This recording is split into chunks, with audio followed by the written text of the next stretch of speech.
उद्धार करने वाले हैं।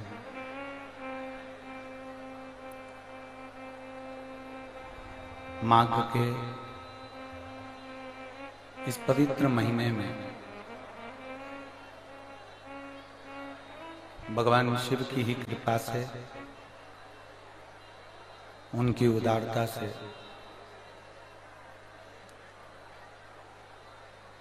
भगवान श्री गौतम बुद्ध जी की ये पवित्र भूमि, जहाँ आप और हम भगवान शिव की पवित्र शिव महापुराण की कथा श्रवण करने के लिए विराजमान है। भगवान देवाधिदेव महादेव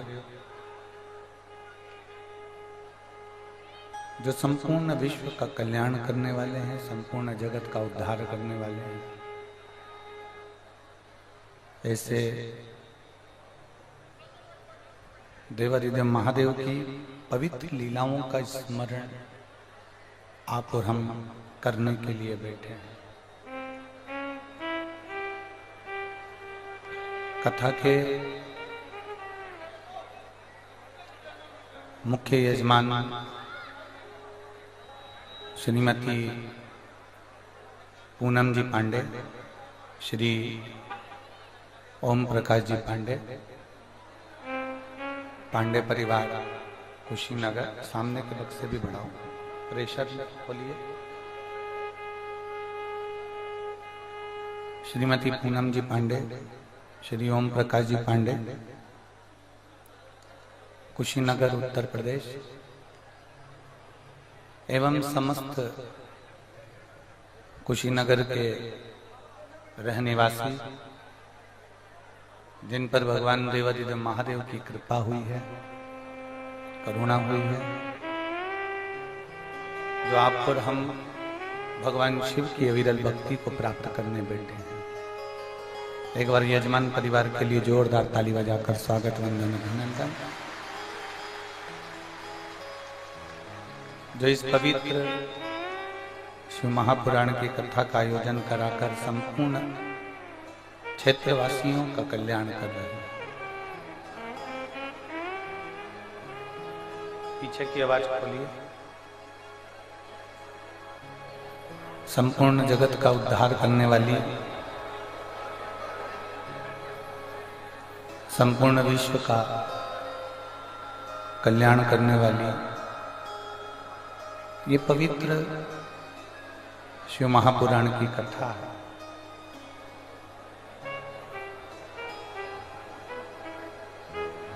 कहते हैं जिस भावों से हम कथा के पंडाल में बैठकर, जिस भावों से हम कथा के पंडाल में पहुंचकर कथा को श्रवण करते हैं, शिव महापुराण की कथा कहती है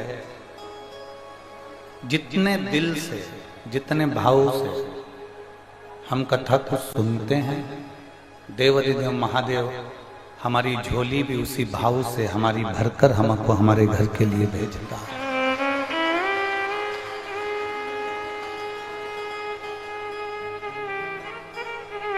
अब जितने स्नेह से, जितने प्रेम से, जितने आनंद के साथ इस पवित्र कथा का लाभ ले सकते हो, लीजिए। और हमारा कार्यकर्ताओं से भी निवेदन है, बीच में बार बार जाना आना ना करते हुए कार्यकर्ता भी बैठकर, आपसी की बात ना करते हुए बैठकर कथा का लाभ लो।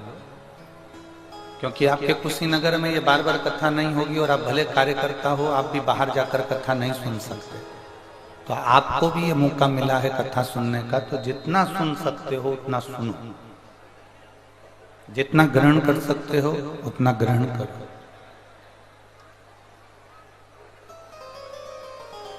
जिससे देवाधिदेव महादेव आपके ऊपर भी कृपा करे और आपकी भी झोली खुशियों से भरे। शिव तत्व है।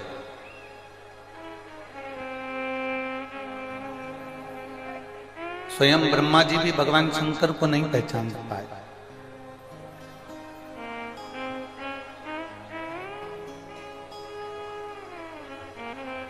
स्वयं ब्रह्मदेव भी भगवान शंकर का स्मरण नहीं कर पाए। शिव कथा कहती है कि ब्रह्मा जी के जितने मुख हैं, भगवान शिव की शक्ति का गुणगान ब्रह्मा जी उतने मुख से भी नहीं कर सकते जितनी भगवान शंकर में शक्ति विद्यमान है।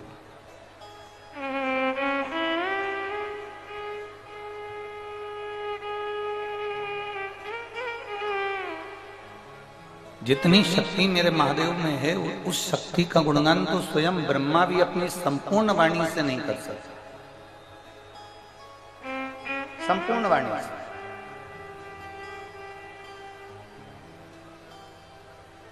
मेरी कुशीनगर की जीजियों और मेरे जीजाओं, मेरी बेटियों बेटाओं, मेरी माताओं, मेरी जीजियों, मेरे भाई,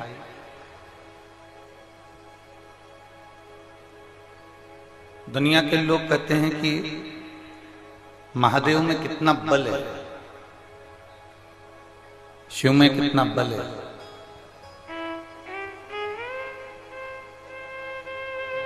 हम कहेंगे इतनी विशाल गंगा को, जो अपनी जटा में एक छोटी सी जगह में स्थान दे सकता है, वो संपूर्ण ब्रह्मांड को एक हाथ की हथेली में उठाकर अपने मस्तक पर रख सकता है।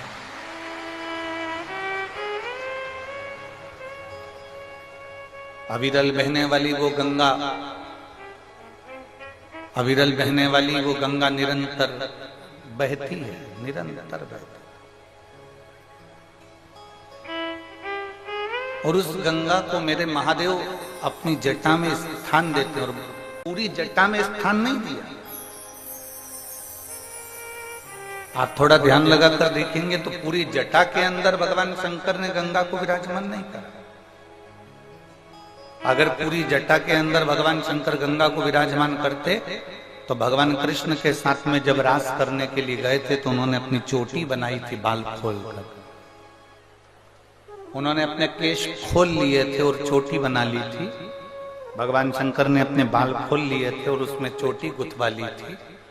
तो पार्वती जी भगवान शिव जी से कहती हैं कि जिस गंगा को आपने अपने मस्तक पर धारण करा है, मैं आपका जूड़ा बना रही हूं, चोटी बना रही हूं, आप रास करने के लिए ब्रज में जा रहे हैं, तो वो गंगा मुझे नजर नहीं आ रही।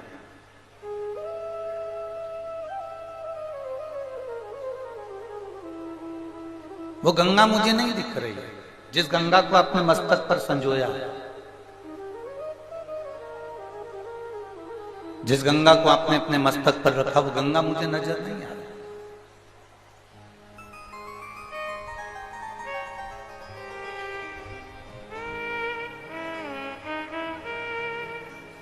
गणेश जी काय पे बैठते हैं? जम के बोलो जरा। लोग कहेंगे मूसक पे, चूहे पे। और जब भी गणेश जी का आप दर्शन करेंगे तो उनको सिंहासन पर बैठा हुआ पाएंगे। बोलो जी जी, सही है। भगवान नारायण का दर्शन करोगे तो उनको सिंहासन पर या शेषनाग की सैया पर बैठा हुआ या लेटा हुआ पाओगे। ब्रह्मा जी का जब भी दर्शन करोगे तो उनको कमल के पुष्प के ऊपर बैठा हुआ पाओगे। लक्ष्मी जी का दर्शन करोगे तो उनको कमल के पुष्प के ऊपर बैठा हुआ पाओगे। ब्रह्माणी का दर्शन करोगे तो उनको कमल के पुष्प के ऊपर बैठा हुआ पाओगे। इंद्र का दर्शन करोगे तो उनको सिंहासन पर बैठा हुआ पाओगे। केवल 33 कोटि देवताओं की लिस्ट निकाली जाए। 33 कोटि देवताओं की लिस्ट निकालकर देखिए, केवल एक देव अधिदेव महादेव ऐसे हैं जो किसी सिंहासन पर नहीं बैठते। देव अधिदेव महादेव पृथ्वी पर बैठे, वो मंडल पर विराजमान। उनके लिए कोई सिंहासन नहीं है, उनके लिए कोई सिंहासन जरूरी भी नहीं है।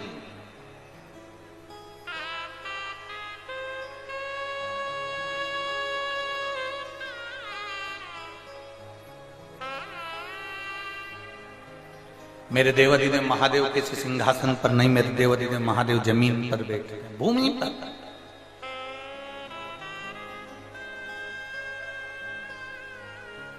सिंहासन पर बैठने वाला व्यक्ति, कुर्सी पर बैठने वाला व्यक्ति, सोफे पर, पलंग पर, गादी पर बैठने वाला व्यक्ति एक बार गिर सकता है, पर पृथ्वी पर बैठने वाला व्यक्ति गिरेगा क्या?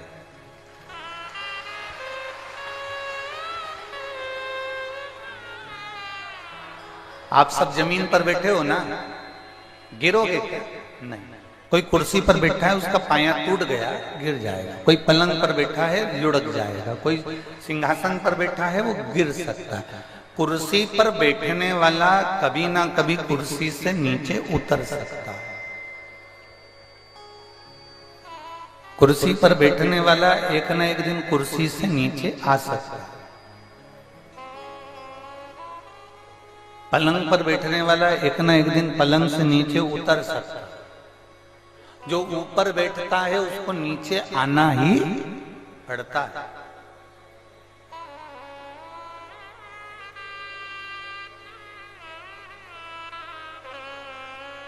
पर नीचे वाला कितना नीचे जाएगा? जाएगा क्या?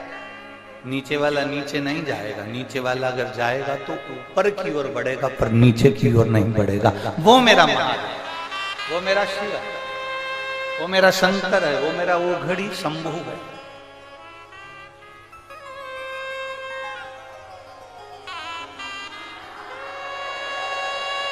जमीन पर बैठा है, भूमि पर बैठा है, जमीन पर बैठता है और जमीन पर बैठने के बाद में वो एक ज्ञान देते हैं। मेरे महादेव जमीन पर बैठने के बाद आपको समझा रहे होते हैं कि तुम जमीन को मत छोड़ना, जमीन पर बैठना तो कभी गिरने वाले नहीं हो, कभी नहीं गिर सकते।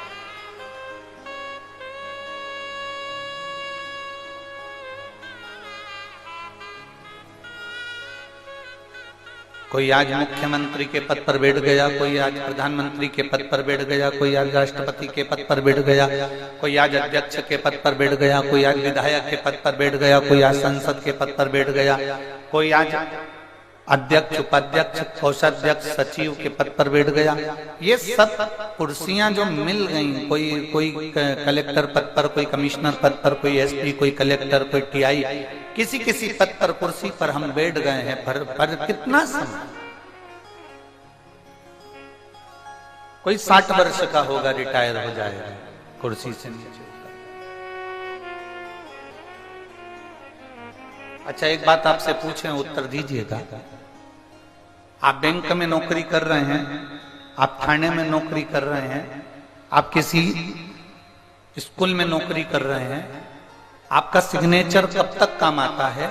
जब तक आप नौकरी में, जम के बोलो, हैं। रिटायर होने के बाद कोई व्यक्ति थाने में जाए और कह दे लाओ मैं सिग्नेचर करके देता हूं, बंद कर दो इसको, उसके सिग्नेचर मान्य करेंगे?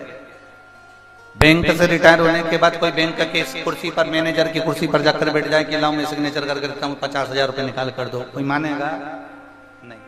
कोई टीचर की कुर्सी पर बैठ गया और कहे लाओ मैं इस बच्चे की मार्कशीट बना के देता हूं, स्वीकार करेगा कोई? नहीं।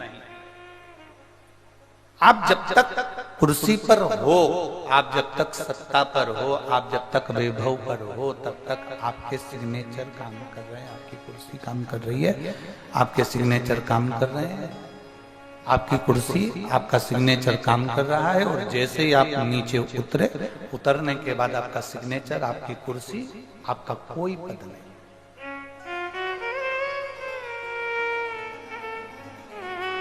शिव महापुराण की कथा कह रही है, जब तक आपके सिग्नेचर काम कर रहे हैं, जब तक आपके सिग्नेचर काम कर रहे हैं, तब तक इन सिग्नेचर से दुनिया का भला करते चलते।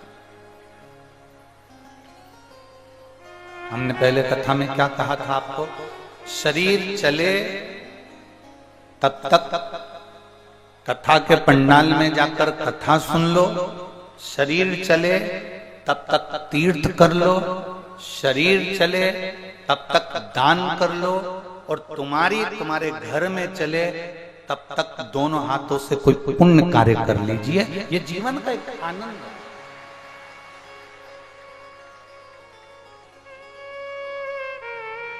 तुम्हारे घर में चल रही हो, तुम्हारे घर के अंदर चल रही हो, तो तुम खूब पुण्य करिए, खूब सत्कर्म करिए, खूब दान करिए, खूब अच्छा कार्य करिए।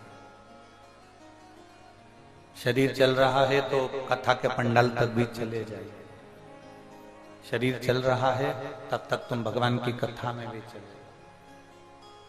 जब शरीर नहीं चलेगा, हाथ पैर नहीं चलेंगे, तो आपको कोई ले जाने वाला कथा के पंडाल में नहीं होगा। अभी तो आपकी हिम्मत है, अभी आप में बल है, तो आप कह देती हो मुझे कथा के पंडाल में जाना है, मुझे कथा सुनने जाना है। जब बल नहीं रहेगा, शरीर शिथिल हो गया, फिर नहीं जाओगे।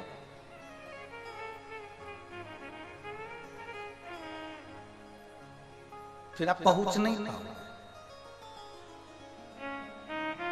सिग्नेचर काम करेंगे तब तक करेंगे जब तक आपकी कुर्सी है, आपकी पद है, आपकी प्रतिष्ठा है, आप उस स्थान पर हो, आप उस जगह पर हो, तब तक वो सिग्नेचर काम कर रहे हैं, तब तक वो आपका सिग्नेचर मान्य है। और इसके बाद आपका सिग्नेचर मान्य नहीं है,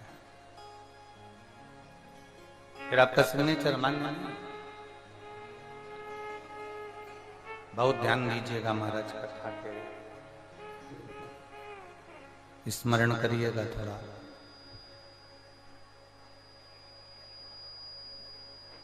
चले ये हाथ पे खूब अच्छा कर्म कर, चले ये शरीर बहुत अच्छा कर्म कर,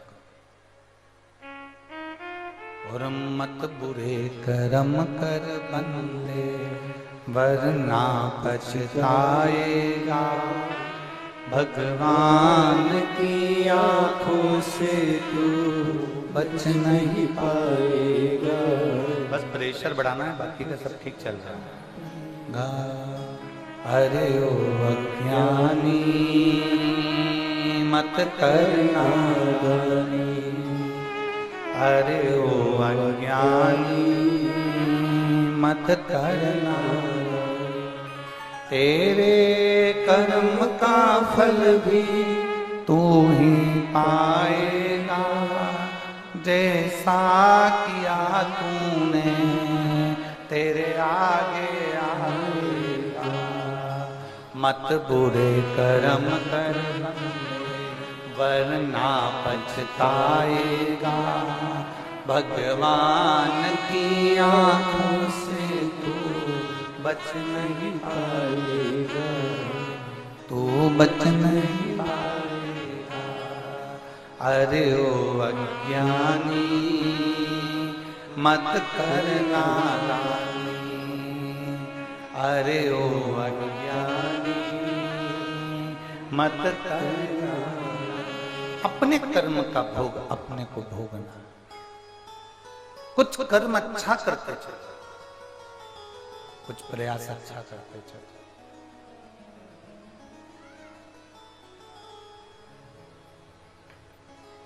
अपने सिग्नेचर का सदुपयोग करते चलो, अपना कर्म श्रेष्ठ करते चलो। जब आप अपना कर्म श्रेष्ठ करते चलोगे तो आप रूप एक आनंद की अनुभूति आपको हो जाएगी अपने आप।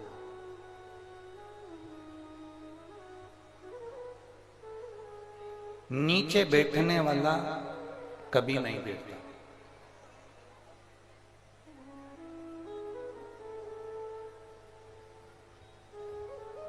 ऊपर बैठने वाला कभी भी नीचे आ सकता, पर नीचे बैठने वाला कभी भी गिरेगा कभी नहीं।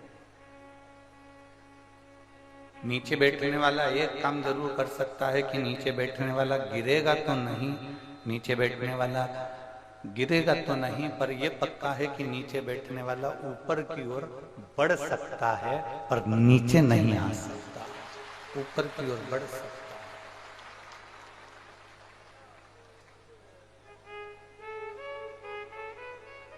हमें कौन सी फर्क पड़ता है? आप लोग खड़े होके कथा सुनेंगे तो हमको कोई चिंता विषय है क्या? जम के बोलो जरा। हमको कोई टेंशन है कि तुम्हारे खड़े रहने से? हम तो केवल इतना चाहते हैं कि बाबा के चरणों में आए हो ना। हमारे यहाँ एक कहावत है कि गाय का जो गोबर है वो नीचे गिरता है तो धूल लेके उठता है, मिट्टी लेके उठता है। जो नीचे गिरा है तो वो कुछ ना कुछ लेकर उठेगा। हमें कोई फर्क नहीं पड़ता कि तुम खड़े खड़े कथा सुन रहे हो या 2 घंटे से खड़े हो या 3 घंटे से खड़े हो या 4 घंटे से खड़े हो। हम तो इतना जरूर कहेंगे कि शिव महापुराण में अपने बाबा की कथा में आओ तो बैठो। बैठोगे तो मतलब जब बाबा की गोद में, दादा की गोद में पोता बैठता है तो पेन लेके, मोबाइल लेके या 5 रुपए लेके उठता है। नाना की गोद में नाती बैठता है तो कुछ ना कुछ लेकर उठता है। और शिव महापुराण में अगर कोई बैठता है तो कुछ ना कुछ लेकर उठता है।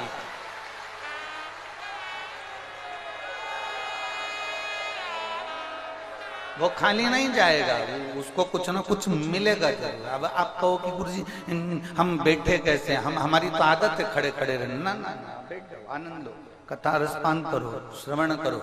जीवन का ये लक्ष्य बार बार नहीं मिलने वाला। कौन सी कथा बार बार कुशीनगर में हो रही है? वो तो ये पूनम जी पांडे जी को और ओम प्रकाश पांडे जी को धन्यवाद देते हैं कि आपने अपने क्षेत्रवासियों के कल्याण के लिए यीशु महापुराण की कथा का आयोजन करवाया।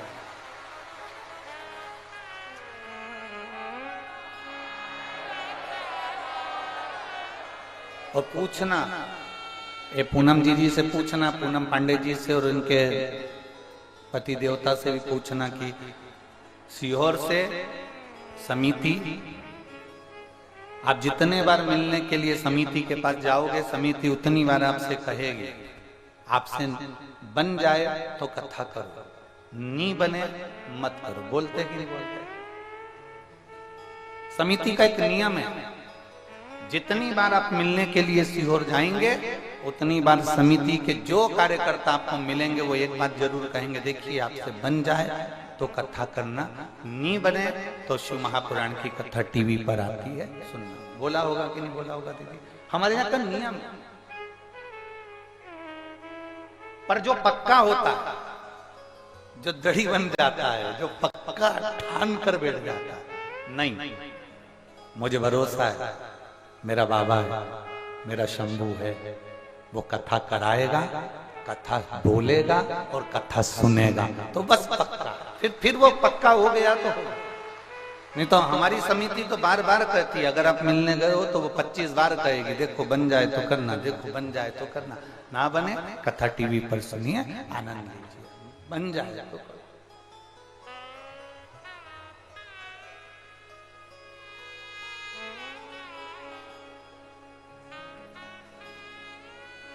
शिव भक्ति एकदम आनंदित भक्ति। इस भक्ति में कोई दिखावा नहीं है, इस भक्ति में कुछ भी दिखावा नहीं।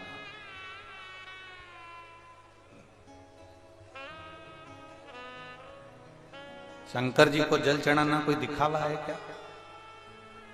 जम के बोलो। शिव जी को बेलपत्र चढ़ाना कोई दिखावा है क्या? शिव जी के मंदिर में झाड़ू लगाना कोई दिखावा है क्या? शिव जी के मंदिर में श्रृंगार करना कोई दिखावा है क्या? नहीं।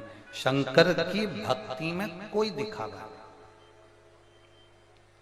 आप राम जी के मंदिर में जाओगे तो सेल्फी ले लोगे, बोलो सही है? अरे बोलो तो जम के। ठीक। आप कृष्ण जी के मंदिर में जाओगे तो सेल्फी ले लोगे, आप देवी जी के मंदिर में गए तो सेल्फी ले लोगे।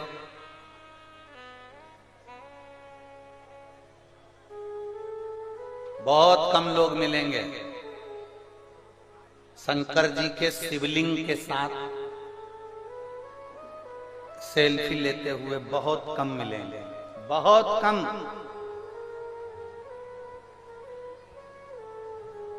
बोलो सही है कि गलत? आपको दुनिया के सब लोग सेल्फी लेते दिखेंगे, बिहारी जी के मंदिर में, राम जी के मंदिर में, ठाकुर जी के मंदिर में, कृष्ण जी के मंदिर में, देवी जी के मंदिर में, देवता जी के मंदिर में, सब में सेल्फी लेते मिलेंगे। और शंकर जी के शिवलिंग में, शिवलिंग के साथ कोई सेल्फी लेते नहीं, कोई नहीं मिलेगा।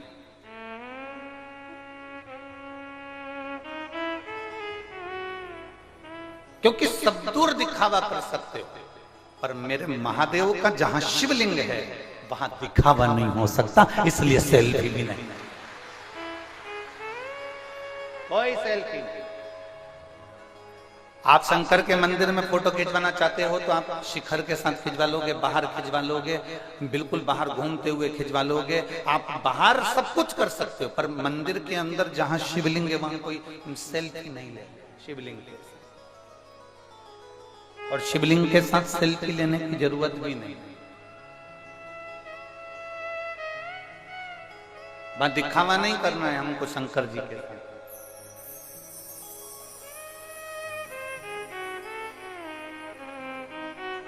बड़े बड़े मंदिरों में दर्शन करने के लिए जाते हो,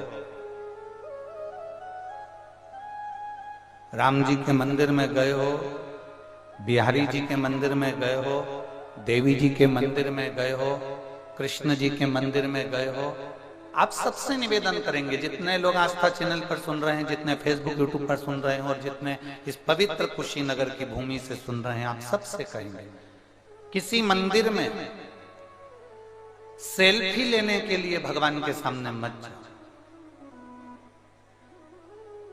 भगवान के सामने जाकर हमें सेल्फी नहीं लेना है। भगवान के सामने जाओ तो उसके नयनों का दर्शन करिए, उसकी शिखा का दर्शन करिए, उसके चरण का दर्शन करिए, उनने क्या वस्त्र पहने हैं उसका दर्शन करिए, उन्होंने कैसी माला धारण करी है उसका दर्शन करिए, भगवान के कर्ण फूल कितने सुंदर हैं उसका दर्शन करिए, भगवान के चरणारविंद के जो पुष्प हैं उनका दर्शन करिए। क्योंकि हम सेल्फी लेने में रह जाते हैं तो भगवान के श्रृंगार का दर्शन नहीं कर पाते, हम सेल्फी लेने में रह जाते हैं तो भगवान से नैन नहीं मिला पाते, हम सेल्फी लेने में रह जाते हैं तो भगवान की शरणागति प्राप्त नहीं कर पाते, हम सेल्फी लेने में रह जाते हैं तो भगवान की कृपा हम पर नहीं हो पाती और हम केवल एक फोटो लेकर अपने घर चले जाते हैं, भगवान को लेकर नहीं, हम भगवान को लेकर नहीं पहुंचते। इसलिए मेरा आपसे निवेदन है, शंकर भगवान के शिवलिंग के साथ कोई सेल्फी नहीं ले, और ना सेल्फी लिया करो, ना सेल्फी ले और ना कभी सेल्फी लेने का विचार करो शंकर के शिवलिंग के साथ। क्योंकि हमें शंकर को अपना बनाना है, अगर हम फोटो में रखेंगे तो दिल में कब आएगा। वो एक गाना पहले कोई ने उसमें गाया था थिएटर में, तेरे फोटो को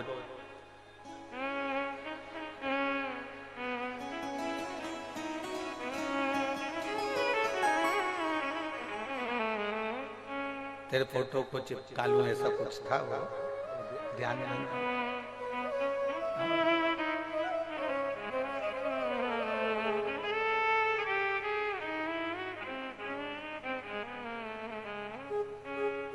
कुछ नहीं होगा,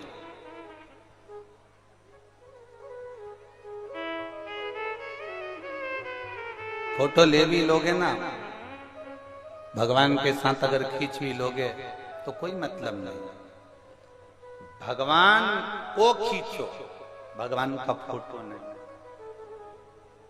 तुम्हारी भक्ति में वो बल होना चाहिए कि भोलेनाथ तुम्हारे पीछे पीछे चलकर तुम्हारे घर तक आ जाए तो समझना कि तुमने भगवान को अपने दिल में लिया।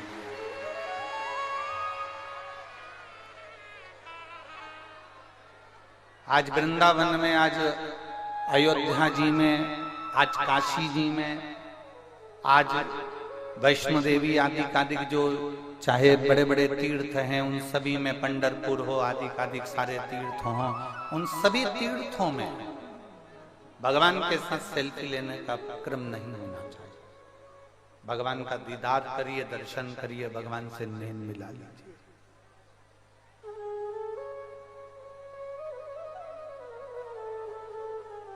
और फिर निवेदन करूंगा, मेरे महादेव की शिवलिंग मेरे महादेव की शिवपिंडी, मेरे महादेव का शिवलिंग के साथ में आपकी सेल्फी नहीं होना चाहिए। महादेव आपके दिल में ऐसे बैठ जाएं कि जिस महादेव को आप जल चढ़ा रहे हो, सेल्फी किसकी ली जाती है जो दूसरी बार नहीं मिल रहा। आपको लग रहा है कि ये मुझे वापस मिलेंगे कि नहीं मिलेंगे, तो आपने सेल्फी ले ली कि वापस मिलना होगा कि नहीं मिलना होगा। पर मेरा विश्वास कहता है ये कुशीनगर की भूमि से आप जितने बैठे हो ना, आपको ये भरोसा है, विश्वास है, पूर्ण भरोसा है कि अगर आज शिव महापुराण की कथा हमारी कुशीनगर में हो रही है तो ये पक्का है एक दिन महादेव मेरी भी झोली खुशियों से भरेंगे, तो मैं दूसरी बार फिर कराऊंगा, दूसरी बार फिर कथा होगी। ये हमारा विश्वास कहता है, हमारा भरोसा कहता है। और खाली ना जाता कोई दर से तुम्हारे, खाली ना जाता कोई दर से तुम्हारे, मैं भी खड़ी हूँ नन्ही बाहें पसारे, अपने हृदय से लगा लो, लगा लो, गिरा जा रहा हूँ, उठा लो, उठा लो। भोले अपने दर अब तो न टालो, गिरी जा रही हूँ, उठा लो, उठा लो।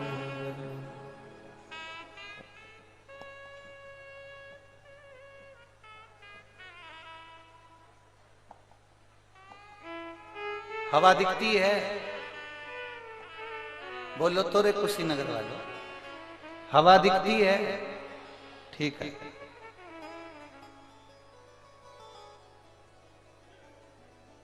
हवा दिखती नहीं है, पर हवा हमारा साथ कभी छोड़ती नहीं। जिस दिन हवा साथ छोड़ दे तो अच्छे अच्छे की हवा निकल जाए। बोलो सत्य है गलत? कोरोना काल में ऑक्सीजन नहीं मिल रही थी तो लगाना पड़ रही थी कि साहब इनको हवा दीजिए, ऑक्सीजन। हवा दिखती है, जम के बोलो पीछे वाले, नहीं दिखती। हवा दिखती नहीं है, पर हवा हमारा साथ नहीं छोड़ती। उसी तरह मेरा महादेव दिखता नहीं है, पर मरते दम तक तुम्हारा साथ छोड़ता नहीं।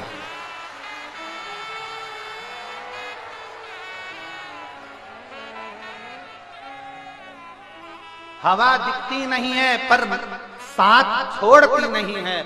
उसी तरह मेरा महादेव है, मेरा शंभु, मेरा त्रिकालदर्शी, मेरा कैलाशी, मेरा विनाशी है। वो दिखता नहीं है, पर मरते दम तक जो जल चढ़ाता है उसका हाथ और उसका साथ जिंदगी भर नहीं छोड़ता है, जिंदगी भर। सेल्फी उसके साथ लीजिए जो एक बार मिल रहा हो, एक बार जो मिलता है उसके साथ सेल्फी लीजिए, पर मेरे महादेव के साथ सेल्फी मत लेना, क्योंकि वो एक पल भी जल चढ़ाने वाले को छोड़ता नहीं है। वो तुम पुकारोगे तुम्हारे सामने आकर खड़ा हो जाएगा, उसको सेल्फी की जरूरत नहीं, उसके साथ नहीं।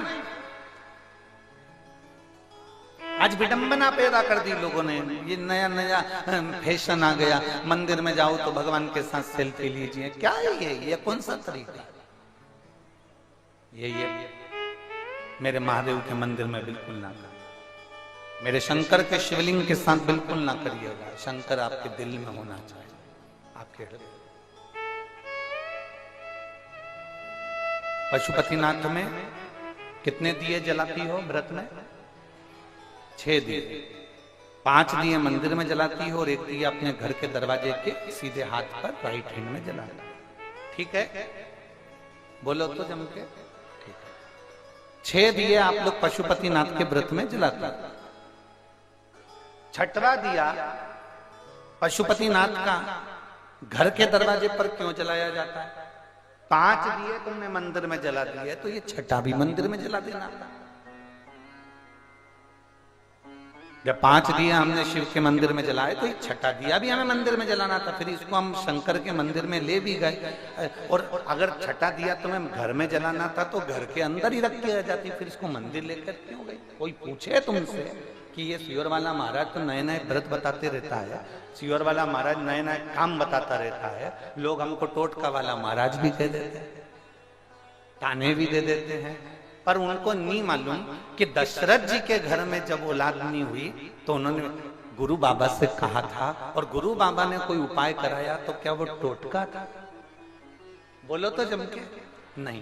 राजा परीक्षित को सर्प डसने के लिए आने वाला है, और परीक्षित किसी गुरु से पूछे कि मेरे प्राण छूटने वाले हैं, आप बताओ कोई उपाय। तो उपाय बताने वाला अगर टोटका होता तो फिर गुरुजी उनको पुत्र कामेष्ठी यज्ञ नहीं करवाते, अगर कह देते कि क्या करना उपाय कर कर क्या करना। शिव महापुराण में जितनी बातें आपको शिव महापुराण के माध्यम से, इस व्यासपीठ के माध्यम से, बेलपत्र चढ़ाने का तरीका, शहद लगाने का तरीका, काली मिर्च चढ़ाने का तरीका, एक एक अरहर की दाल की पत्ती चढ़ाने का तरीका, एक एक बातें, दुर्वा चढ़ाने का तरीका, शमी पत्र चढ़ाने का तरीका, कमल गट्टे चढ़ाने का तरीका, सरसों के फूल चढ़ाने का तरीका, जितनी बातें आपको इस व्यासपीठ से बताई जाती है वो सारी की सारी गीता प्रेस गोरखपुर की शिव महापुराण के अंदर अंकित है। गीता प्रेस गोरखपुर की शिव महापुराण के साथ में अंकित है। शंकर जी पे चढ़ा हुआ जल पीना है, ये शिव महापुराण में अंकित है कि 3 ताप हमारे समाप्त हो जाते हैं शिव जी पे चढ़े हुए जल का आचमन करने से। नारी भगवान शंकर की पूजन करेगी, हमारे शास्त्र कहते हैं। लक्ष्मी जी ने बेलपत्री के पेड़ के नीचे शंकर का शिवलिंग बनाकर पूजन करा। ब्रह्माणी ने स्वयं श्री शैलम पर बैठकर शंकर के शिवलिंग का पूजन करा। पार्वती ने स्वयं शिवलिंग का निर्माण कर पूजन करा, और पार्वती सती मैया शिवलिंग का पूजन नहीं कर पाई थी, याद रख लेना। उमा शिवलिंग का पूजन नहीं कर पाई थी, कात्यायनी शिवलिंग का पूजन नहीं कर पाई थी। शंकर भगवान की जो 50-51 पहले की पत्नी है, वो एक भी शंकर के शिवलिंग का पूजन नहीं कर पाई थी, इसलिए उनको मरना पड़ा, प्राण छोड़ना पड़े। पर पार्वती मैया ने शंकर के शिवलिंग का पूजन बचपन से करा, इसलिए पार्वती और शंकर की जोड़ी अमर हो गई, और ऐसी जोड़ी हो गई उसे गौरी शंकर कहता है। दुनिया के लोगों को शिव पुराण का विरोध नहीं करना है, दुनिया के लोगों को केवल सियोर वाले महाराज का विरोध करना है।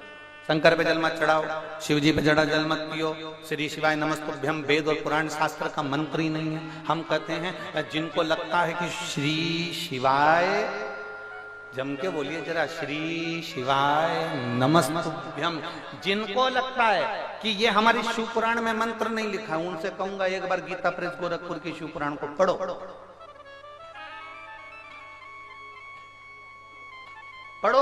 उसमें लिखा है श्री शिवाय नमस्तुभ्यम। विद्येश्वर संहिता के अंतर्गत लिखा कि इस मंत्र का मात्र श्री शिवाय नमस्तुभ्यम मंत्र बोलने वाले के मुख का भी दर्शन कर लो तो ना जाने हमारे कितने पाप नष्ट हो जाते हैं और अश्वमेध यज्ञ का पुण्य फल प्राप्त हो।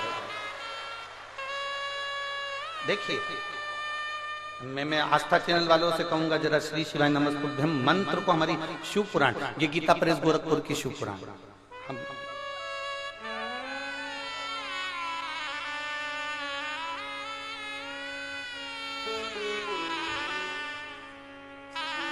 देखिए शिव महापुराण में, गीता प्रेस गोरखपुर की शिव महापुराण के अंदर श्री शिवाय नमस्तुभ्यम कौन से पृष्ठ पर लिखा है, तो हमारी उंगली चल रही है, उस उंगली को जहां चलाया जा रहा है वहां पर आप लोग स्मरण करेंगे। विद्येश्वर संहिता, विद्येश्वर संहिता पृष्ठ संख्या 77, आप भी याद रखना, गीता प्रेस गोरखपुर की विद्येश्वर संहिता पृष्ठ संख्या 77, और पृष्ठ संख्या 77 में आप नीचे की ओर देखेंगे तो लिखा हुआ है श्री शिवाय नमस्तुभ्यम।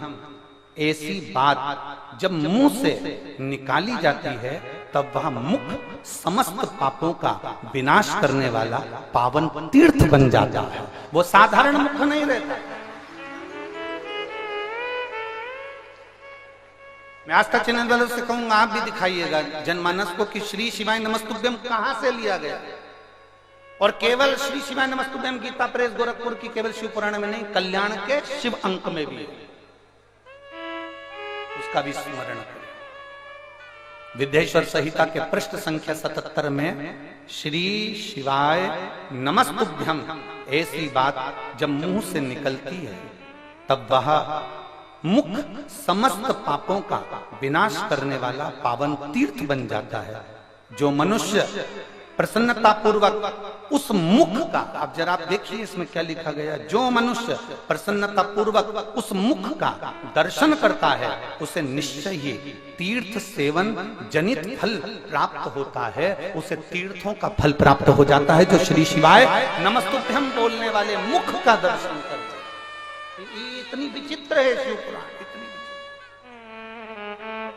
विरोधियों को केवल विरोध करना है, निंदकों को केवल निंदा करना है, और वह निंदा पुराण की नहीं है, वो सियोर वाले महाराज की निंदा करना है कि ये कहां से लेकर आ जाते हैं, क्यों बोल देते हैं, लोग इसका अमल क्यों करते हैं, लोग क्यों धारण करते हैं, उसका फल ये हमारे शास्त्र कह रहे। देखिए एक पत्र में एक बहन ने लिखा है,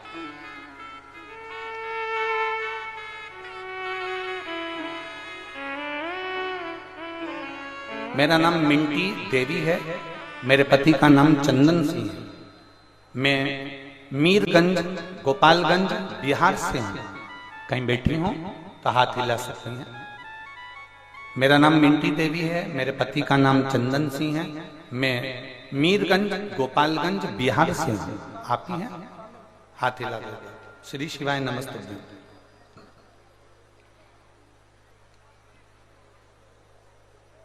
बच्चा आया है क्या साथ में? हाँ लिया लिया। मेरा नाम मिंटी देवी है, मेरे पति का नाम चंदन सिंह है, मैं मीरगंज गोपालगंज बिहार से आई हूं, मेरा मोबाइल नंबर ये है। गुरुदेव 15 साल से मुझे औलाद नहीं थी गुरुदेव, 15 साल से कोई संतान नहीं थी, सारे डॉक्टरों का इलाज करवाया गुरुदेव पर सफलता नहीं मिली। ऐसा कोई स्थान नहीं था जहां जाकर हमने गोदी नहीं भरवाई, नरियल झेल झेल के घर में नरियल ढेर इकट्ठे हो गए गुरुदेव, पर संतान का सुख नहीं आया। एक बार घर के बाहर झाड़ू लगा रही थी और झाड़ू लगाते लगाते वहां से एक महिला निकल कर गई और उस महिला ने कहा कि तुम्हारे घर में कोई बाल गोपाल नहीं? तो कहा मेरे यहाँ 15 साल से औलाद नहीं है।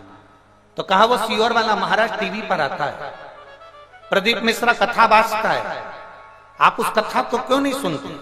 शिव महापुराण की कथा सुना करो। तब मैंने पहली बार जीवन में टीवी खोल आपकी कथा को लगाया और कथा आस्था चैनल पर सुनी। मुझे भरोसा नहीं हुआ, जब इतने डॉक्टरों का इलाज करवा लिया तो औलाद नहीं हुई, इतनी गोदी भरवा ली तो औलाद नहीं हुई, तो औलाद क्या होगा? मैंने भरोसा नहीं करा, पर 3 बार मैंने आपकी शिव पुराण की कथा सुनी। आपने एक बार कथा में कह दिया कि जो आसन लगाकर, भले टीवी के सामने सुनो चाहे कहीं पर भी सुनो, पर जमीन पर बैठकर सुनो, आसन लगाकर जो कथा सुनता है और दिल से बाबा से जो मांगता है वो देता है। मैंने टीवी के सामने आसन लगाकर कथा सुनी, उस दिन आपने सफेद आंकड़े की जड़ का प्रयोग बताया और सफेद आंकड़े की जड़ का प्रयोग मैंने करा और बाबा की कृपा से मात्र 2.5 महीना निकला और मेरा गर्भ ठहर गया। मैं बाबा की कृपा से 17 फरवरी 2023 को बाबा की ऐसी कृपा हुई कि मेरे घर में पुत्र रत्न की प्राप्ति हो गई। गुरुदेव हमारे घर में चिराग आ गया और 15 साल के बाद औलाद हुई है। ये शिव की कृपा है, ये शंकर की उदारता है, ये शिव तत्व, ये शंकर, ये शिव, ये ओघड़ी। एक लाइन भजन की बहुत अच्छी लिखी है, तेरे दरबार की बाबा निराली शान देखी है, तुझे देते नहीं देखा पर झोली भरी देखी,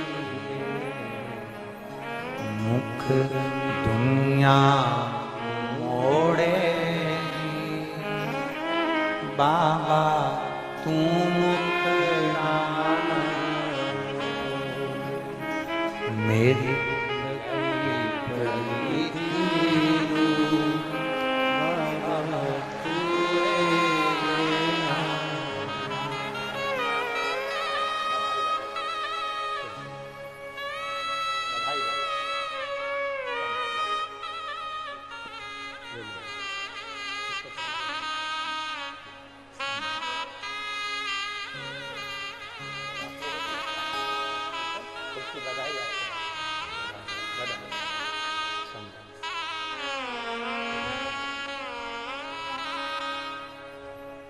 15 वर्ष औलाद का सुख नहीं देता है। ए मेरी जीजियों, दुनिया के लोग हंसते हैं, सीहोर वाले महाराज पर लोग ताना कसते हैं, कसे, पर एक बात अपनी जिंदगी में उतारना, शंकर को चढ़ाया गया जल और शिवजी पे करा गया भरोसा, श्री शिवाय नमस्तुभ्यम कभी खाली नहीं जाता, कभी नहीं। उसको पुकारो, सामने आकर खड़ा होगा। आपको लगता होगा ऐसी कथाएं तो हमारे शहर में कुशीनगर में ढेर होती है। बहुत बड़े बड़े महाराज आते हैं, बहुत बड़े बड़े संत आते हैं, बहुत बड़े बड़े साधु आते हैं, बहुत बड़े बड़े सन्यासी, बहुत बड़े बड़े तपस्वी आते हैं, बहुत बड़े बड़े। आपके कुशीनगर में बहुत बड़े बड़े संत आते होंगे माना, पर ये कोई साधारण सी पुराण नहीं है जिसको आप सुन रहे हैं, साधारण नहीं है।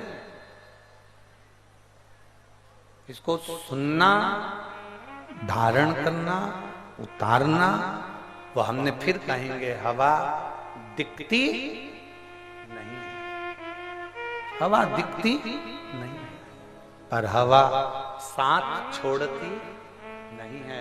उसी तरह तुम मंत्र जपो, श्री शिवाय नमस्तुभ्यम। दुनिया कितना भी ऑब्जेक्शन ले, दुनिया कितना भी अपशब्द कहे, तुम शिव पे चढ़ा हुआ जल पियो, उसका फल मिलेगा। आचमन करो, जल मिलेगा, फल मिलेगा। दुनिया कहे। और विपदा की घड़ी में जिसने उसको पुकारा वो सामने आया। अंत समय प्रभु वचन दिया तो निभाना पड़े, आए ना आए प्रभु कुटुंब कबीला, अंत समय प्रभु अंत समय प्रभु। एक बेलपत्र को शहद लगाकर शिव को देने से क्या हमारे कार्य पूर्ण हो सकते हैं? क्यों नहीं? मेहनत आपको करना है। आपका बेटा हो चाहे हमारा बेटा हो, मेहनत करेगा फल मिलेगा। संसार का कोई मनुष्य मेहनत करेगा फल मिलेगा, मेहनत नहीं करेगा फल नहीं है। पर मेहनत के साथ हमें शिव पर आश्रित भी होना पड़ेगा, विश्वास को पक्का करना पड़ेगा कि मैंने शहद लगाया है बेलपत्री में, मेरा शंकर मेरे साथ में है। एक लड़के ने एक पत्र है, देखिए,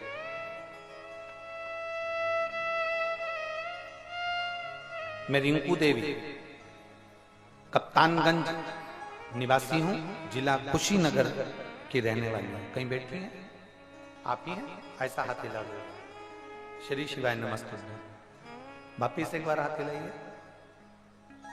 मैं रिंकू देवी कप्तानगंज निवासी हूं, जिला कुशीनगर से। गुरुजी मेरा परिवार कथा सुन रहा है। बाबा से हमारे क्षेत्र में एक कथा हो रही है। मैं पूनम जी पांडे जी को और श्री ओम प्रकाश जी पांडे जी को धन्यवाद देती हूँ कि हमारी दिल की तमन्ना आपने पूरी कर दी। भगवान आप पर कृपा बनाए। हमने कल भी पूनम जी आपको कहा था, ना जाने कितनी बहनें ऐसी बैठी हैं, कितने भाई ऐसे बैठे हैं जिनके दिल में इस कथा के लिए बहुत जगह थी, पर हिम्मत नहीं कर पा रहे थे कि हम भी हमारे नगर में कथा होगी। आपने ना जाने कितने लोगों के चेहरे पर स्माइल लाकर दे दी। पूनम दीदी आपको धन्यवाद, बहुत बहुत हिम्मत करी आपने, उसके लिए धन्यवाद। गुरु बाबा कृपा का मैं क्या वर्णन करूं। छोटा भाई है जो 2 साल से नौकरी की तैयारी कर रहा है, पर उसको कोई सरकारी नौकरी नहीं मिल रही और ना प्राइवेट नौकरी मिल रही। मेरा भाई कहता है जीजी अब मैं करूं तो करूं क्या। जब हार गया मेरा भाई तो उसने नौकरी के लिए अप्लाई करना बंद कर दिया। आपने कथा में कहा था कि मेहनत करो, कर्म करो और शंकर जी पे एक शहद लगाकर बेलपत्र समर्पित करो। मैंने वही क्लिपिंग अपने भाई को भेज दी। मेरा भाई मुझे कमेंट्स में लिखकर भेजता है कि बेलपत्र लगाने से क्या नौकरी मिल सकती है। मैंने अपने भाई को फिर फोन किया और कहा, वो सियोर वाला महाराज नहीं, कथा महादेव करता है, महादेव कथा बोलता है, तू मान तो एक बार और वापिस एग्जाम के लिए फॉर्म भर। मेरे भाई ने 2 एग्जाम दिए, 2 का फॉर्म भरा और दोनों एग्जाम में उसने बेलपत्री में शहद लगाकर शिव जी को समर्पित करा। 2 साल से प्रयास कर रहा था पर सर्विस नहीं लगी। आज मैं बाबा को क्या धन्यवाद दूं गुरुदेव, बाबा तो बाबा है। मेरा भाई आप पर हंसा था पर मेरे भाई ने बेलपत्र लगाकर और मेहनत कर कर जो उसने एग्जाम दिया, बाबा की कृपा से 2 जगह पर उसने सरकारी नौकरी के लिए अप्लाई करा था और दोनों जगह उसको सिलेक्शन हो गया। मेरे भाई का सिलेक्शन दोनों जगह हो गया। पहला सिलेक्शन स्टेट गवर्नमेंट फायरमैन की जगह पर हुआ और दूसरा सिलेक्शन सेंट्रल गवर्नमेंट चंडीगढ़ में ट्रांसपोर्ट विभाग में हुआ। मेरे भाई का 2 जगह सिलेक्शन हो गया। अब मेरा भाई सोच में पड़ गया कि मैं कौन सी जगह ज्वाइनिंग करूं, कौन सी जगह ज्वाइनिंग करूं। मेरे भाई ने निर्णय ले लिया कि जो महादेव जी कहेंगे उस जगह पर ज्वाइनिंग लूंगा। अब मेरा भाई भी महादेव पर आश्रित हो गया। महादेव के मंदिर में जाकर 2 नाम लिख दिए और बाबा को कह दिया। एक पर्ची उठाई और उसमें चंडीगढ़ का आया तो मेरे भाई ने वो चंडीगढ़ की नौकरी ज्वाइनिंग ले ली। मेरे बाबा को मैं धन्यवाद देने के लिए आया और नीचे उन्होंने एक लाइन लिखी, लुटा दिया भंडार काशी। बधाई बहन आपको, बहुत बहुत साधुवाद, बहुत बहुत बैठिए। शिव तत्व हंसे लोग हंसते रहे, आग लगे बस्ती में मस्ती में क्या किसको रोइए। कुशीनगर वालों के भाग्य जागे हैं तो ये शिव पुराण की कथा हो रही है। लोग कहेंगे बहुत पैदल चलना पड़ता है, दूर बहुत है, लंबा है, पैदल चलना पड़ेगा, गाड़ी दूर रोक देते हैं, चलना पड़ेगा। उससे कह देना आज चल ली ना तो बाद में शरीर में कोई बीमारी नहीं आएगी और मेरा परमात्मा मुझे झेल लेगा। ये निश्चितता है। मुझे उसके दरवाजे तक जाना है, मुझे शिव तत्व तक जाना है। ना दिखेगा शंभू, ना दिखेगा शिव और तुम्हारा साथ भी नहीं छोड़ेगा शिव। हर पल हर घड़ी तुम्हारे साथ है शिव, हर पल तुम्हारा साथ देगा शिव। केवल एक विश्वास को जागृत करिए,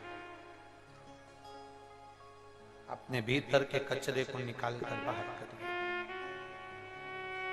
झाड़ू से कचरा साफ नहीं होता ना। 2-3 तरह से कचरा साफ करा जाता है। एक खजूर की डंडी की बनी हुई झाड़ू आती थी, उससे इतना कचरा साफ नहीं होता। फिर वो बारीक बारीक रुए वाली झाड़ू आ गई, उससे उससे भी साफ नहीं हुआ तो फिर पोछा फेरा, पोछे से साफ नहीं हुआ तो फिर फिनाइल डाल, फिनाइल से साफ नहीं हुआ तो फिर कुछ सर्फ डाला और हाथ से घिस घिस के उसको साफ। कचरा साफ करना पड़ेगा। अपने भीतर अहम का कचरा आ जाता है, कभी कभी अपने भीतर अहंकार का कचरा आ जाता है, अपने भीतर निंदा का कचरा आ जाता है, अपने भीतर तृष्णा का कचरा आ जाता है। इसको साफ करना पड़ेगा, इसको क्लीन करना पड़ेगा। ये व्यासपीठ भगवान देवादिदेव महादेव की चर्चा करने के लिए, शिव के तत्व को जानने के लिए। जो जान गया वो जान गया। आपसे भी कर रहे हैं। जितने लोग कथा सुनने आए हैं, 14 फरवरी से 20 फरवरी जो कथा चल रही है, इसको आप लिख के रख लेना। और 3 महीने बाद जो तुम इस पंडाल में बैठकर जब श्री शिवाय नमस्तुभ्यम बोलती हो, उसके बाद बाबा से अपने मन की बात कहती हो, कहने के बाद 3 महीने उसका इंतजार जरूर करना कि तुम्हारा बाबा तुम्हारी सुनता है कि नहीं सुनता, तुम्हें देता है कि नहीं।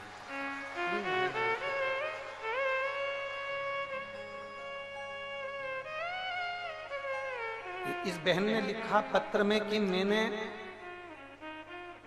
ये बिहार से आई हुई दीदी ने लिखा मुझे लोग जो बोलते थे मैंने वो किया, फिर भी मुझे संतान 1 साल 2 साल 3 साल 4 साल 5 साल इंतजार करते करते करते करते 15 साल निकल गए, पर संतान का तब विश्वास को जागृत करा ना उन्होंने, शिव पर भरोसा किया।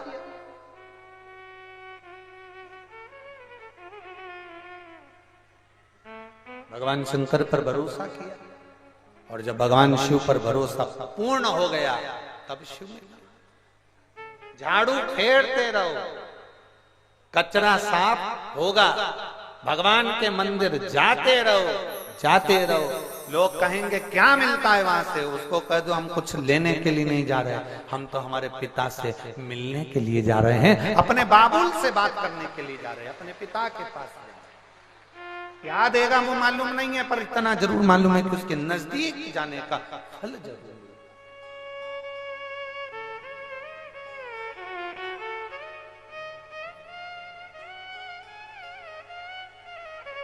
ब्रह्मा जी नहीं पहचान पाए थे भगवान देवाधिदेव महादेव।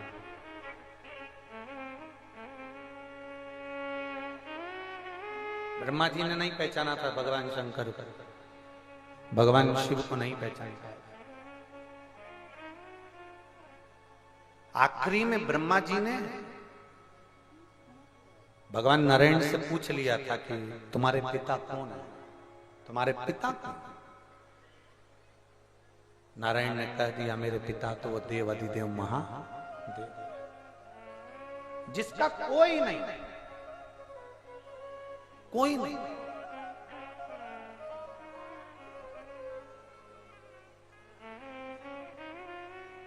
बहुत लोग कह देते हैं हम अनाथ हैं, बहुत लोग कह देते हैं हम हमारा कोई नहीं है महाराज जी, हम अकेले। बहुत मूर्ख हो जो कहता है कि हम अनाथ हैं, वो मूर्खता वाली बात करता है।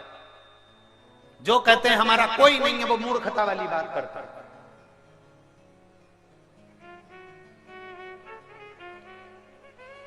ये मूर्खता वाली बात है। जो कहता है कि अनाथ है, जो कहता है कि हमारा कोई नहीं है। जब विश्वनाथ बैठा है तो दुनिया में कोई अनाथ हो ही नहीं सकता है। उसका नाम है विश्वनाथ। द्वारिकानाथ सुने होगे, जगन्नाथ सुने होगे, बद्रीनाथ सुने होगे, केदारनाथ सुने होगे, पर विश्वनाथ नहीं सुने होगे।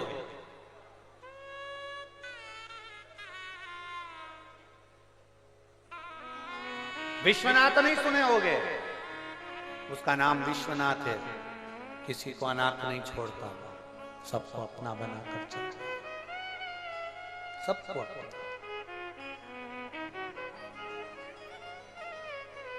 दुनिया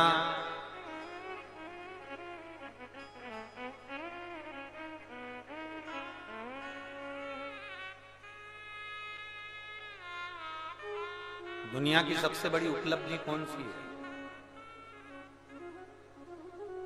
संसार में आने के बाद सबसे बड़ी उपलब्धि, आप लोग कहां रहते हो? कुशीनगर में।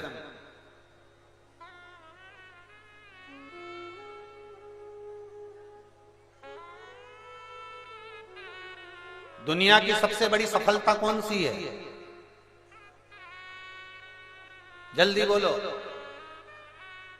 दुनिया की सबसे बड़ी सफलता कौन सी है? दुनिया की सबसे बड़ी उपलब्धि कौन सी है? दुनिया की सबसे बड़ी सफलता कौन सी? गौतम बुद्ध की पवित्र भूमि कुशीनगर कहती है दुनिया की सबसे बड़ी सफलता है अपने प्राण छोड़ते समय प्रायश्चित ना हो, चेहरे पर स्माइल हो।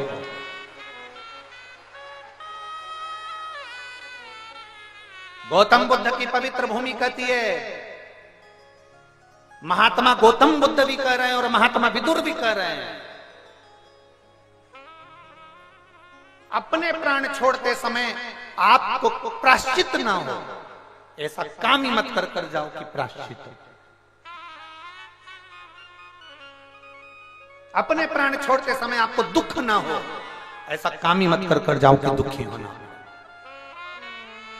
अपने प्राण छोड़ते समय आपको कोई अपशब्द कहे, ऐसा कर्म मत कर जाओ। ये दुनिया की सबसे बड़ी उपलब्धि है कि जिस समय आपके प्राण छूट रहे हों, आपका शरीर छूट रहा हो, ये शरीर जा रहा हो, ये आत्मा परमात्मा से मिलने के लिए जा रही हो, ये कुशीनगर प्रतीक है इसी बात का कि प्राण छोड़ते समय, शरीर को छोड़ते समय, ये आत्मा जब परमात्मा में विलीन होने के लिए जा रही हो, तब आपके चेहरे पर स्माइल हो, प्रसन्नता हो, दुख ना हो। ये महात्मा गौतम बुद्ध की पवित्र धरा कह रही है। महात्मा विदुर का चरित्र कहता है, महात्मा गौतम बुद्ध का चरित्र कहता है कि आपके चेहरे पर मृत्यु के समय पर सल ना आवे, प्रसन्नता ना।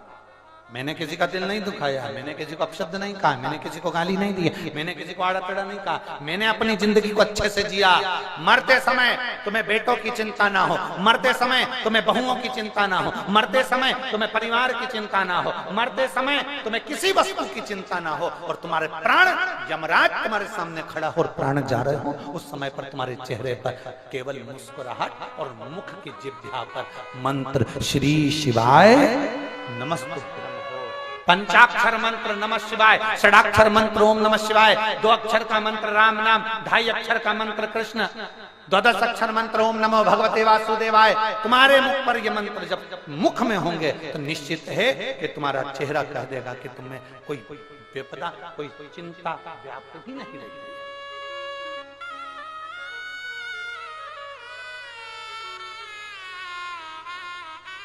रोज की चिंता में हम पड़े हुए हैं, प्रतिदिन की हमें चिंता रहती है। मैं तो यहां आ गई, बच्चे स्कूल से आते होंगे,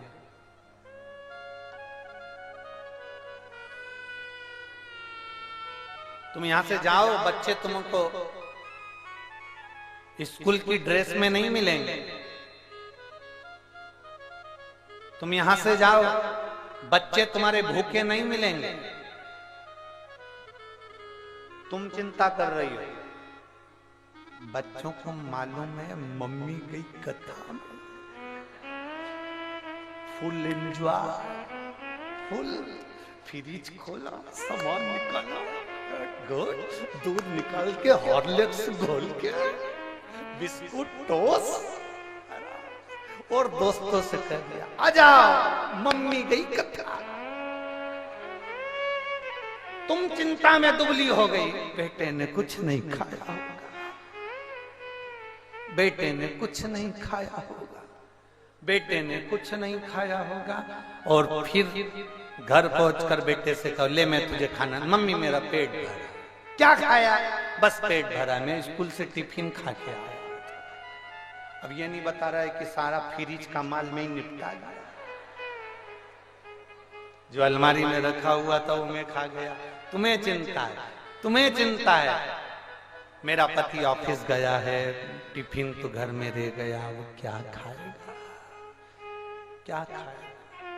तुम्हें चिंता है, उसको चिंता नहीं है, क्योंकि उसको मालूम है मेरी ऑफिस की ही बिमला लेके आई है टिफिन। आज भगवान ने कृपा कर दी, उसका आधा टिफिन मैं खाऊंगा और स्नेह बढ़ जाएगा।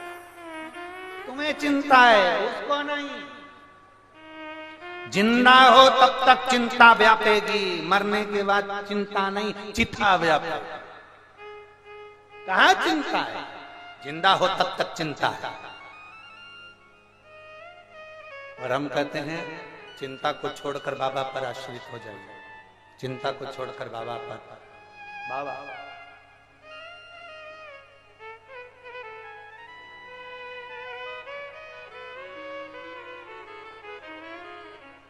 मेरे बाबा दया करना, मैं तेरे भरोसे, भोले बाबा दया करना, मैं तेरे भरोसे, ना घर के भरोसे हूँ, ना परिवार के भरोसे हूँ, ना घर के भरोसे हूँ, भरोसे मेरे बाबा दया करना, मैं तेरे भरोसे, भोले बाबा दया करना, मैं तेरे भरोसे। हम उसके आश्रित हो, हम उसके भरोसे रहे, उसके आश्रित।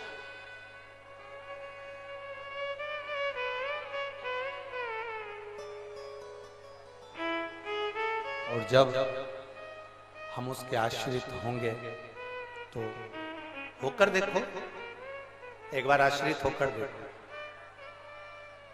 एक बार बाबा के आश्रित होकर देखो। बाबा जब एक बार हम उसके आश्रित होंगे तो हमको संभाल लेगा। एक छोटा सा बच्चा ऊपर उछालो, हंसता है कि रोता है? जम के बोलो, हंसता है। छोटे से बच्चे को ऊपर उछालो, हंसेगा कि रोएगा? हंसेगा। क्यों हंसता? क्योंकि उस बच्चे को मालूम है मैं ऊपर जाऊंगा, नीचे मुझे पकड़ने वाला कोई है। बच्चा ऊंचे स्टूल से कहां पर कूदता है? बच्चा अकेला रहता है तब सोफे से कूदता है क्या? नहीं। बच्चा अकेला रहता है तब टेबल से कूदता है क्या? नहीं। बच्चा टेबल पर चढ़ने का प्रयास और कूदने का प्रयास जब करता है जब उसके मम्मी पापा कहीं काम में लगे हैं, वहीं पर उसी कमरे में हैं, उसी जगह पर हैं, तब बच्चा टेबल पर चढ़ता है, कूदता है, क्योंकि उसको मालूम है अगर मैं गिर भी जाऊंगा तो मेरे माँ बाप मुझे संभाल लेंगे। उसी तरह संसार में हम आए हैं तो ये सोच कर चलना कि हमारा बाबा भोलेनाथ हमें अपने हाथ में झेलने के लिए तैयार है। आप उसके आश्रित हो ना, आप उसके भरोसे चलो ना। बीमारी आ गई बहुत बड़ी,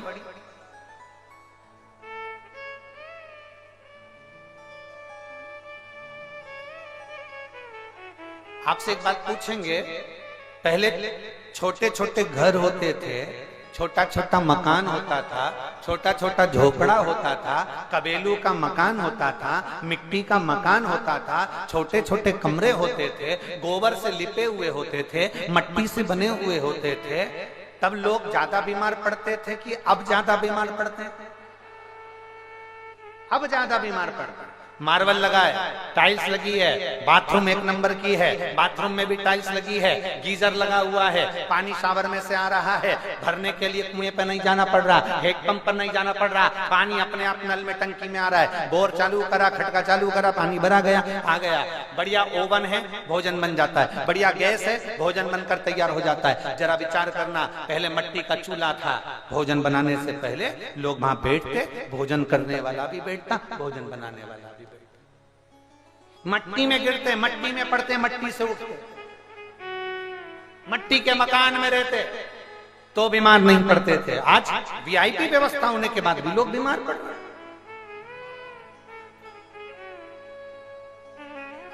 घर छोटा था तो दवा भी थोड़ी ही लेना पड़ती थी, घर बड़ा हो गया तो दवाई गोली भी बीपी की, शुगर की, थायराइड की, घुटने की, कमर की, उड़ गए इसकी भी, आंखों के नीचे काला पड़ गया इसकी भी, रात्रि को सो तो ना जाने कजन कौन कौन सा सामान गुलाब जल में लगा के भगवान।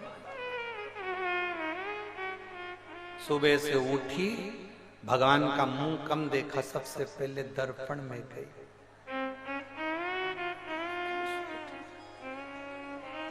स्नान करा, सबसे पहले दर्पण में मुख देखा।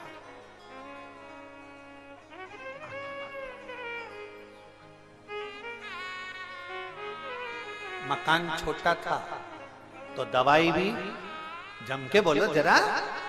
थोड़ी थी, मकान बड़ा हुआ, गाड़ी बड़ी हुई, तो दवाई भी बढ़ी है। थायराइड की, शुगर की, बीपी की, आंखों की, कानों की, कहीं सिर दुखे, कहीं पांव दुखे, कहीं हाथ दुखे, कितना कितना प्रॉब्लम। हमारा मकान बड़ा और फिर तुम किसी पंडित जी के पास पहुंच गए, किसी गुरु जी के पास, किसी वास्तु शास्त्री के पास पहुंच गए, उससे पूछा, पत्रिका दिखाने वाले से कहा हम जब से नए मकान में आए हैं, जब से बहुत दुखी हैं। अब वो शास्त्री क्या बोलेंगे? मंगल गड़बड़ है, वास्तु दोष है, कालसर्प दोष है, पितृ दोष है। उसके तो पितरों के लिए तो हम गया जी का पिंड करे, कालसर्प दोष के लिए हम त्र्यंबकेश्वर चले गए, वास्तु के लिए हमने पूरे वास्तु शास्त्री से पूछकर मकान बनवाया, बंगला बनवाया। फिर कौन सा दुख, कारण क्या है? पर किसी ने नहीं बताया कि छोटा मकान था, सब साथ में थे, सब साथ में थे, तो दुख आता भी था ना, तो सब एक दूसरे में बट जाता था, मालूम नहीं पड़ता था, इसलिए दुख मालूम नहीं होता था। अब बंगला बड़ा है, ये बड़ी बहू का बेडरूम, ये छोटी बहू का, ये बड़े बेटे का, ये छोटे बेटे का, ये पिताजी का बेडरूम, ये इसका बेडरूम। केवल हॉल में लोग जब आते हैं, जब कोई मेहमान आता है, बाकी के सब अपने अपने कमरे में बैठे मोबाइल चलाते, टीवी देखते, पर कोई हॉल के अंदर आकर नहीं बैठता। पहले मकान छोटा था, भोजन करते थे तो साथ, बैठते थे साथ, रहते थे साथ, तो दुख भी आता था तो बढ़ जाता था। आज के जमाने में दुख आता है तो बड़ी बहू अपना दुख झेले, बड़ा बेटा अपना दुख झेले, छोटी बहू अपना दुख झेले, छोटा बेटा अपना दुख झेले, माँ बाप अपना दुख झेले, बच्चे अपना दुख झेले। सबने जैसे जैसे बेडरूम बटा, जैसे जैसे कमरे बटे, वैसे वैसे दुख अपनी अपनी जगह पर चले गया। अब अकेला रो रहा है, मेरे को तकलीफ हो रही, मेरे को तकलीफ हो रही। पहले छोटा मकान था, एक को तकलीफ होती थी, 5 उठकर बैठ जाते, मम्मी क्या हुआ, बेटा क्या हुआ, काका जी क्या हुआ, भूपा जी क्या हुआ, सब उठ के बैठ गए। तुरंत गई, अजवाइन लेकर आई, सेक कर पेट दुख रहा, अजवाइन दे दी। कोई ने कहा लाओ मैं बाम लगा दूं, कोई ने कहा लाओ मैं ऐसा कर दूं, कोई के मैं गर्म पानी लाऊं। इतनी देर में तो आराम ही लग जाता था, क्योंकि दुख बढ़ जाता था। अब दुख बढ़ नहीं रहा, अब दुख अपना खुद का हो गया। बड़े बहू का दुख अपना है, बड़े बेटे का दुख अपना है, छोटे का अपना है, मंजले का अपना, संजले का अपना, सबका अपना।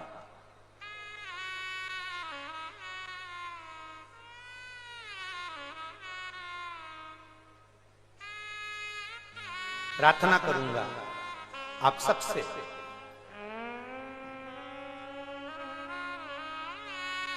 हफ्ते में एक बार अपने पूरे परिवार के साथ में बैठकर भोजन करो। हफ्ते में जम के बोलो एक। और आप इतने विचित्र हो कि हफ्ते में एक बार फुर्सत मिलती है तो अपने बीवी बच्चों को लेकर होटल में चले जाते हो, साथ में भोजन नहीं करते, अकेले अकेले। हफ्ते में एक बार सबके साथ बैठे, सबके साथ। हम 5 दिए महादेव के मंदिर में, पशुपतिनाथ के मंदिर में लगाते हैं, और छठा दिया अपने दरवाजे पर लगाते हैं, घर के अंदर रख के नहीं जाते। वो दिया हम मंदिर लेकर जाते हैं, और छठा दिया मंदिर से लाकर अपने दरवाजे पर इसलिए लगाते हैं क्योंकि वहां जो 5 दिए हम जलाकर आए हैं, वो भगवान शंकर के पूर्ण परिवार के लिए देकर आए हैं, और उनसे कहकर आए हैं ये दिया जो मैं लेकर जा रही हूँ, इस दिए में ज्योति आपको लेकर आना है, और मेरा घर अंधकार में है, उसके दरवाजे को प्रकाशित आपको करना है, आपको प्रकाशित करना। कोई दूसरा प्रकाशित नहीं करेगा। वो एक लाइन आप लोग गुनगुना, ज्योत से ज्योत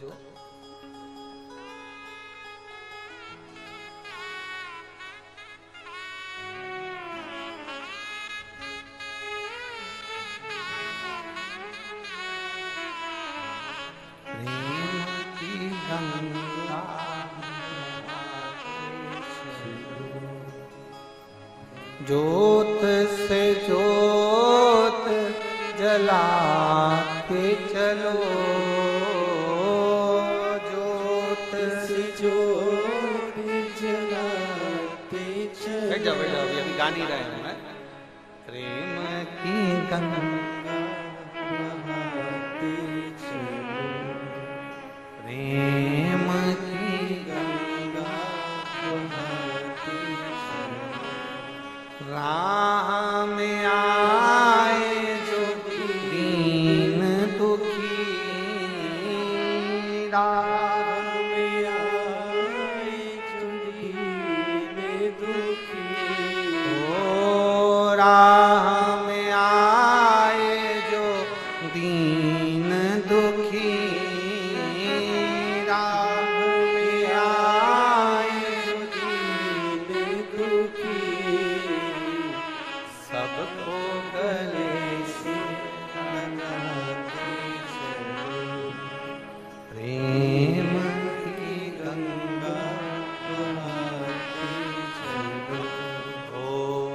सबको गले से लगाते चलो। प्रयास करो, सबको एक जगह लाने का प्रयास करो। दुख बटेगा, दुख बटेगा। एक बच्चा रो रहा है, बहुत रो रहा है। सबसे पहले मां क्या काम करेगी उस बच्चे के लिए? खिलौना चाहिए? नहीं। भूख लगी है? नहीं। कुछ तकलीफ हो रही है? नहीं। बच्चा रोए जा रहा है, रोए जा रहा है, तो मां सबसे पहला काम करती है, अंदर से राई नून लाती है। क्या लाई है? राई और नमक। क्या करेगी उसका? जम के बोलो, नजर। मेरे बच्चे को नजर लग गई। इसको टोटका कहेंगे? जम के तो बोलो। नहीं। राई नमक बच्चे पे से उतारा, बच्चा मुस्कुराने लगा। अब माँ को लगा मेरा बच्चा मुस्कुरा रहा है, पर सही मायने में माँ ने जो राई नून हाथ में ली है, बच्चे पे से मुस्कुरा कर जब उतारती है, बच्चा उसको घूम घूम कर देखता है, उसको लगता है मेरी मम्मी नया खिलौना लेकर आई है, और बच्चा खुश हो जाता है। पर माँ को लगा है कि मेरा बच्चे की मैंने नजर उतारी और बच्चा चुप हो गया। ये उसका विश्वास करता है, ये उसका भरोसा करता है। एक राई नौन पर मां का विश्वास होता है कि मेरा बच्चा चुप हो सकता है। वो विश्वास हमें भी हमारे महादेव पर करना चाहिए कि एक लोटा जल चढ़ाने से मेरा महादेव खुश हो सकता है। अस्तित्व कभी खत्म नहीं होता, उसी तरह मेरे करीब में आने वाले का अस्तित्व में कभी खत्म नहीं होगा। मेरे नजदीक में जो आएगा, मेरे करीब में जो आएगा, मेरे पास में जो आएगा, मेरे नजदीक में जो पहुंचेगा उसका अस्तित्व, मेरे करीब में जो पहुंचेगा उसका अस्तित्व में कभी समाप्त नहीं होगा। शिव जी को जल चढ़ाने वाले का अस्तित्व कभी समाप्त नहीं होगा। एक पत्र है,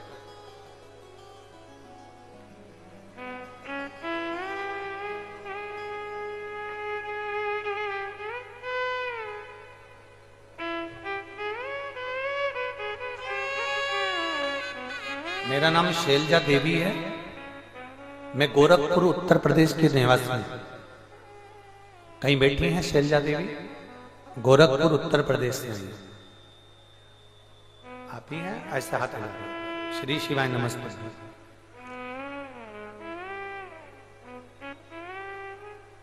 आ जाओ, एक बेलपत्र ले जाओ।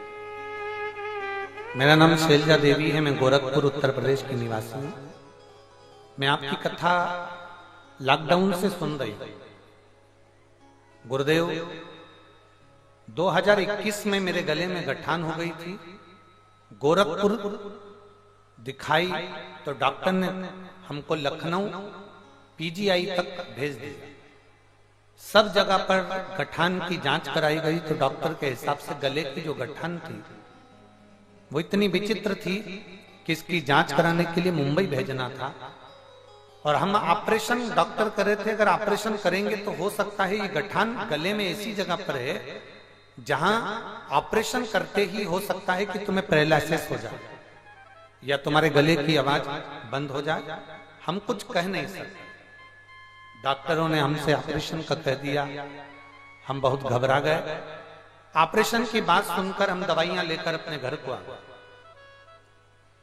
अगर केवल गले में से गठान निकलने वाली बात होती तो चल जाता, पर लकवे भी शरीर में हो सकता है, पैरालिसिस हो सकता है और आवाज पूरी जा सकती है। इसलिए हम वापिस हमारे घर पर हैं। पर डॉक्टर ने कहा इसका ऑपरेशन बहुत जरूरी है और ऑपरेशन जरूर कराना। गठान बड़ी थी, ऑपरेशन कराना जरूरी था। हम घर आकर बहुत रोए गुरुदेव।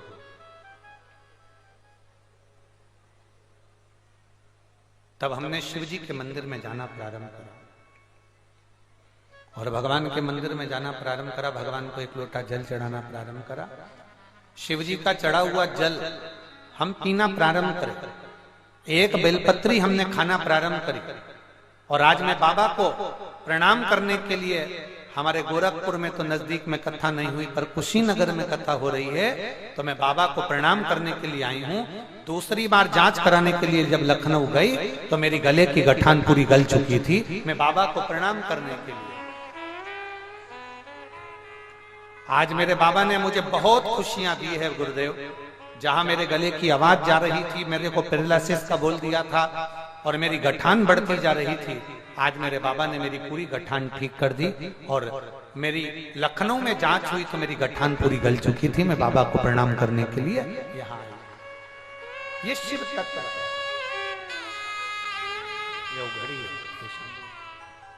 आवाज सेट नहीं हो रही, आज गला पकड़ रहा है। ये मेरा भोलेनाथ, मेरा शंभू, मेरा उघड़ी, मेरा शिव।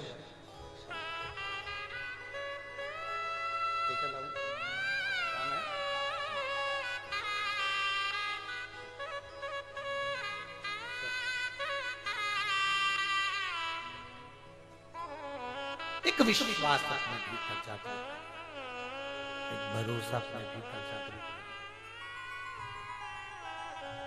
एक दृढ़ता अपने भीतर जागृत करें। जब विश्वास, भरोसा, दृढ़ता अपने भीतर जागृत करोगे तो वो शिव तुम्हारे दुख को समाप्त करने के लिए तुम्हारे सम्मुख में होगा। कोई दूसरा नहीं आएगा, कोई दूसरा नहीं होगा, केवल एक शंकर, केवल एक शिव, केवल एक उघड़ी, मेरा देव अधिदेव महादेव तुम्हारे करीब में होगा। और अंत समय प्रभु आना पड़े, वचन दिया तो निभाना पड़े। एक बहन ने लिखा, उसका बच्चा 15 वर्ष का है और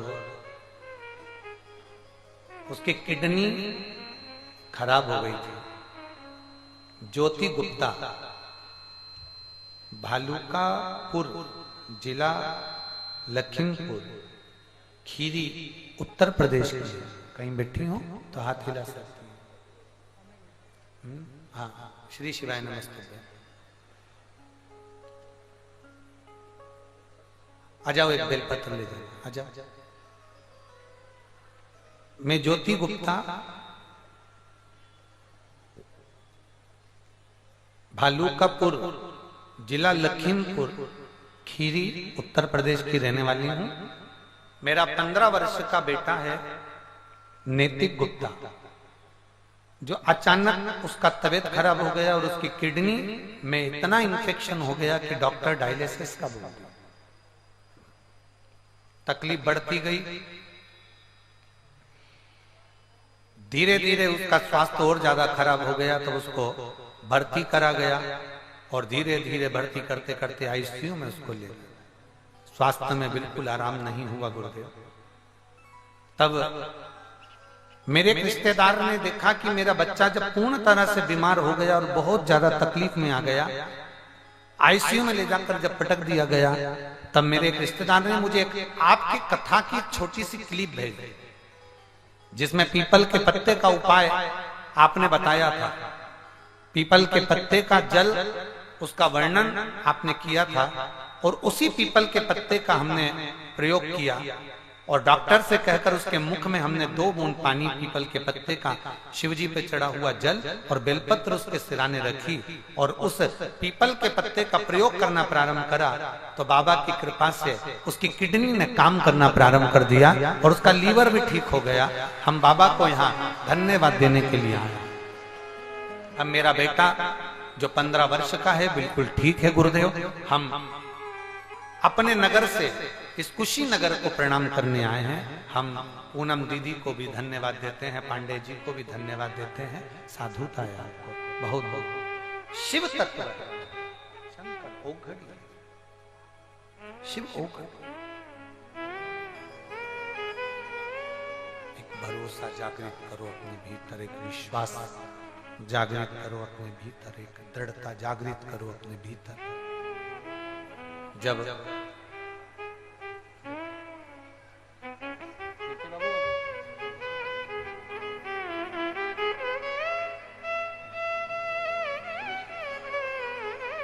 बेटा ठीक है। शिव तत्व है। जब हमारे भीतर विश्वास की जागरूकता होगी, भरोसा दृढ़ होगा, विश्वास प्रबल होगा, भरोसा प्रबल होगा, तो एक आनंद की अनुभूति अपने भीतर फिर आपके भीतर उत्पन्न होगी। भरोसा पूर्ण करिए, भरोसा। ब्रह्मा जी और भगवान विष्णु के सामने भगवान शंकर का शिवलिंग प्रकट हो गया। विष्णु और ब्रह्मा जी के सामने जब शिवलिंग प्रकट हुआ, उसी शिवलिंग को ब्रह्मा जी ने कहा इसका छोर कहां है।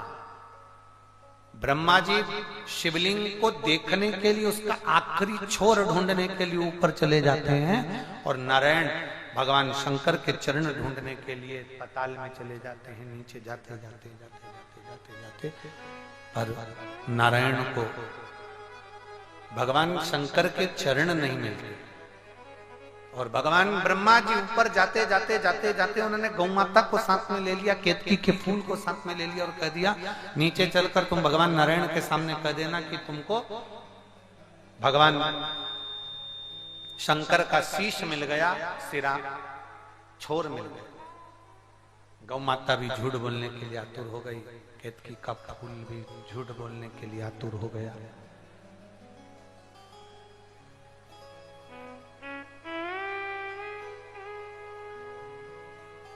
पूछा ब्रह्मा जी ने भगवान विष्णु से, भगवान नारायण ने भगवान ब्रह्मा ने भगवान विष्णु से पूछा, क्या आपको भगवान शंकर का चरण मिल गया, भगवान शंकर का चरण प्राप्त हो गया? क्या आपको भगवान शंकर का चरण मिल गया? भगवान नारायण ने सत्य कहा, मुझे शिवजी का चरण नहीं मिला।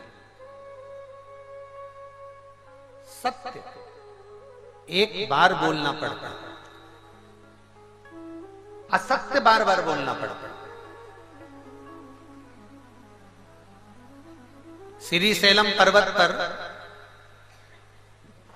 राम सीताराम, श्री शैलम पर्वत के ऊपर भगवान देवादिदेव महादेव भगवान शंकर पार्वती जी के साथ में भ्रमण करने के लिए पहुंचे,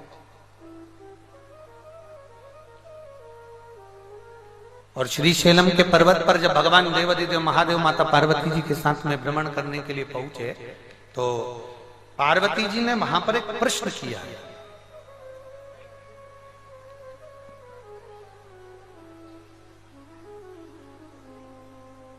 पार्वती जी ने प्रश्न किया कि महात्मा का सर्वश्रेष्ठ लक्षण कौन सा?